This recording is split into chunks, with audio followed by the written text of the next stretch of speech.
মানুষ হয়ে হাতির মতো চলাফেরা করলে তো করবেই, ব্যথা পাবে, এটা স্বাভাবিক হবে। আমি ব্যথায় মরে যাচ্ছি আর এই লোকটা কি সমস্ত কথা বলছে। আল্লাহ গো, বেশি ব্যথা পেয়েছিস? আসিফ একটু ধর না ভাই, ধর না প্লিজ।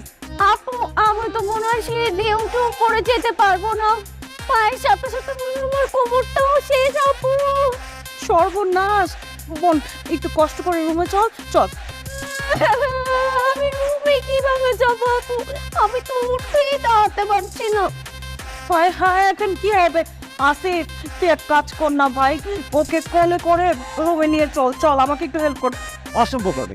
তোমার কি মনে হয় আমি কি ট্রাকটা কি সমগ্র বাংলাদেশ 5 টন? তোমার বোনের যে ওয়েট